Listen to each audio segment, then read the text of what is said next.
Hi there, I'm best-selling author David McKnight. In today's video, we're going to be talking about whether or not the Inflation Reduction Act will increase your taxes.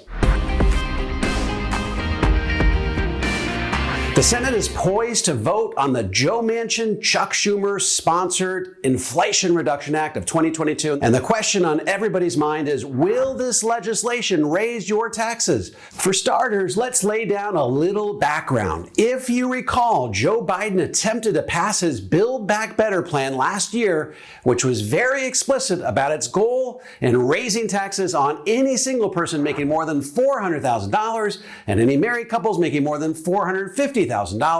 This bill would have effectively ended the Trump tax cuts in 2023, 3 years earlier than they were slated to end.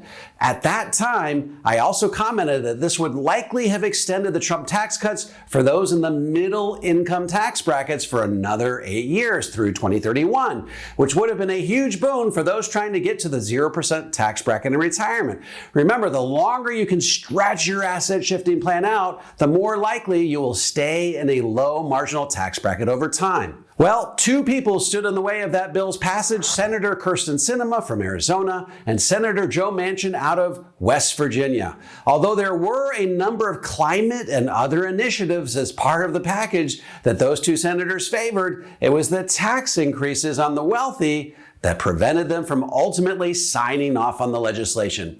Well, one of the sticking points for Joe Manchin in the Build Back Better plan was that he was convinced that it would cause inflation. As we can now see, he was likely right in that regard. Well, apparently, certain senators behind the scenes have been secretly cajoling Joe Manchin and telling them that he can, and I quote, win the baseball game in the bottom of the ninth inning. In other words, by passing the Inflation Reduction Act, he will not only not be causing inflation, he will be contributing to its cure, and he will be getting all of the climate spending that he favored in the original bill. So, thus was born the Inflation Reduction Act of 2022. Now, I've been hearing in a lot of quarters that the Inflation Reduction Act is going to raise taxes on all Americans. If so, that would be even worse than what the Build Back Better plan was threatening to do, which would have, as I mentioned, only raised taxes on single people making more than $400,000 and married couples making more than $450,000. So, of course, this begs the question, what's in this bill? And if passed, will it in fact raise taxes on all Americans? First, let's break down exactly what this bill calls for.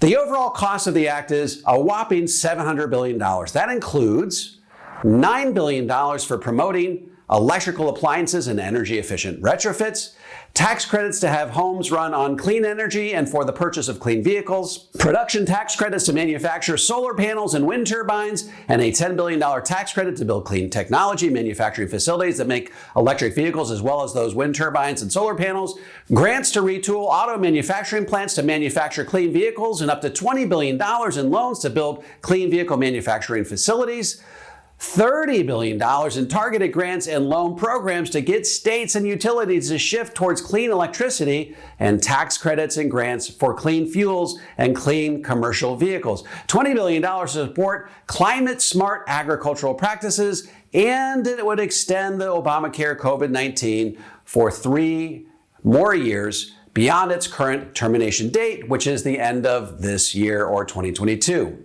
Hey folks, it's time for the Power of Zero question of the day. Do you think the Inflation Reduction Act will increase your taxes? Feel free to put your answer in the comment section below. So how is Congress going to pay for all of this? There will be more taxes, but it's not going to be a federal tax on everyday Americans. They will be imposing new taxes, but it will be in different areas. The Manchin-Schumer Inflation Reduction Act would impose a new 15% corporate minimum tax on businesses, and unlike the regular U.S. corporate income tax, which is applied to taxable income, the new minimum tax would start from a taxpayer's financial statement income under U.S. financial accounting principles and would then apply a complex series of adjustments to ultimately tax companies' adjusted financial statement income. I heard one commentator describe it in the following way, quote, "This situation is a bit like a king imposing a tax on the people of his kingdom based on the size of their crop yield. He then proceeds to measure each of their crop yields by weight, by volume, by price, and by area, and for each farmer, he collects the tax based on the measure that is least favorable to the farmer. Close quote. Next, this bill would affect the carried interest loophole. Many investment managers make money through a combination of wage or salary income and incentive-based compensation linked to the profits from their investments. The latter portion of the compensation is known as the carried interest and is usually taxed as a long-term capital gain, which in most cases is lower than ordinary income rates. The bill would treat all capital gains from certain partnerships, financial instruments, and contracts as wage income. In other words, they would tax it as ordinary income and not as long-term capital gains. Lastly, this bill would provide an upfront appropriation of $78.9 billion for the IRS that they could spend with very little direction from Congress through 2031. Most of this would likely go towards beefing up their tax payment enforcement measures. Some experts believe this will yield an additional $200 billion in revenue. So in short, does this bill call for higher taxes on all Americans, as many pundits are suggesting? The answer is no, at least not directly. Although we do know that if history serves as a model, that when businesses pay higher taxes, they often pass those taxes on to the consumer in the form of higher prices, or in some cases, fewer jobs. Also, to the extent that the IRS can wring a few more dollars out of Americans by enforcing existing tax laws, then they will receive more revenue over time. So yes, tax evading Americans will be paying more in taxes, as they rightly should. In conclusion, nothing in this bill would affect the current Trump tax cuts, which are due to expire in 2026. Will Americans feel the brunt of this in other ways in the short to mid-term? Possibly, but it won't be due to higher federal income taxes per se. Keep in mind that this bill still has to pass Congress, and there's some question as to whether it will in its current form.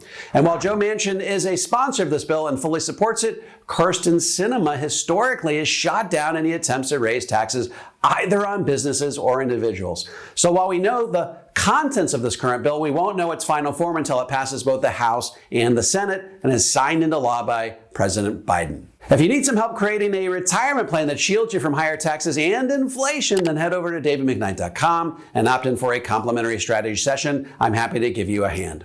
Don't forget to click like, subscribe, and the bell so you never miss a video, and feel free to make comments or ask questions in the comment section below. This is David McKnight. I look forward to seeing you on the next video.